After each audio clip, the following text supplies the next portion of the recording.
Na Slovensku postupne klesajú kapacity na materiálové zhodnocovanie odpadov.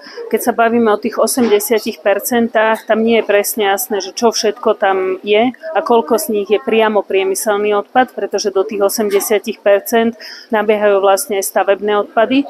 Otázka je aj ohľadne tej evidencie, lebo keď sa predúpraví komunálny odpad a preklopí sa do iného katalógového čísla, že koľko z tých odpadov nakoniec skončí aj v tejto skupine. A najväčším problémom sú kapacity na zhodnocovanie najmä nebezpečných odpadov.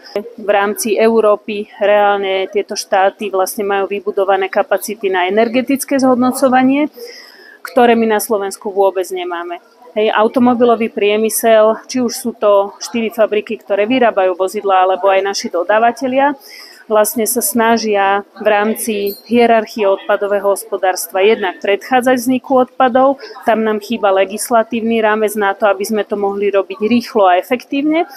Materiálové zhodnotenie, tie kapacity výrazne klesli za posledných 7 rokov a keď sa bavíme aj o európskych cieľoch, kam sa chceme dostať v materiálovom zhodnotení do roku 2030 a my sme ešte ani nezačali s povoľovaním takýchto kapacít na Slovensku, tak je veľmi malá šanca, že sa tam výrazne zlepšíme.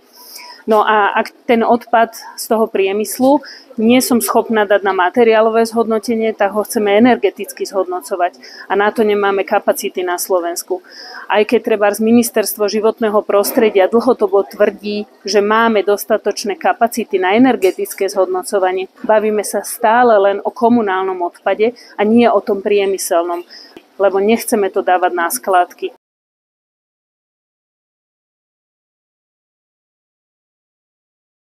V 2015 a 2016 vlastne legislatíva stanovila nové pravidlá, že evidujeme odpad na prvého následujúceho.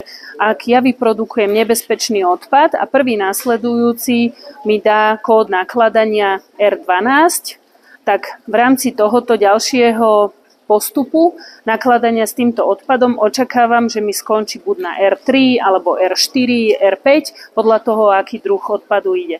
Aktuálne máme problém dostať potvrdenie o koncovom zhodnotení nebezpečných odpadov a dokonca niektorí nám dávajú potvrdenie, že R12D1. To znamená, že je to veľká čierna diera v rámci odpadového hospodárstva, kde veľa z týchto odpadov, ktoré môžu byť aj na začiatku deklarované, že budú zhodnotené, na konci neskončia práve v tom materiálovom zhodnotení. Energetické nemáme, takže skončia v realite na skladke tieto odpady. Kapacity určite nie sú dostatočné, sú na najbližších pár rokov, ale treba si uvedomiť, že my tie kapacity na tých skládkach budeme dlhodobo potrebovať, pretože aj keď sa materiálovo budú zhodnocovať, či už sú to nebezpečné alebo ostatné odpady, tie zvýšky po tomto materiálovom aj energetickom zhodnotení musia skončiť na skládke. Otázka je, že prečo tam teraz skončia odpady, ktoré by sme vedeli energeticky zhodnotiť, vytiahnuť z nich tú energiu, dodať trebárs teplo do domácnosti, namiesto toho, aby sme spaľovali zemný plyn, ktorý vlastne nám produkuje zvýšené CO2 emisie. A navyše postupne vlastne má sa zakazovať jednotlivé druhy nebezpečných odpadov ukladať na skládky.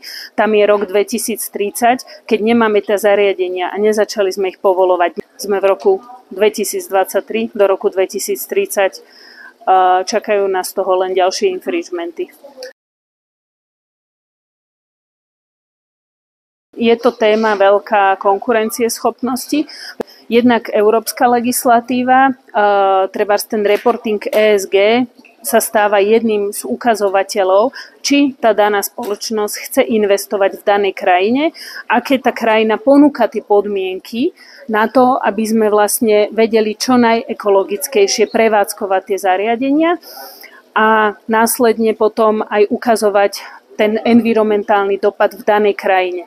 A ten environmentálny dopad môžeme ovplyvniť my ako priemysel, ale môžeme vlastne to konať len v rámci tých nastavených legislatívnych podmienok. A tie, keď nie sú nastavené, tak Slovensko stráca konkurencieschopnosť v rámci priemyslu v porovnaní s ostatnými štátmi Európskej únie.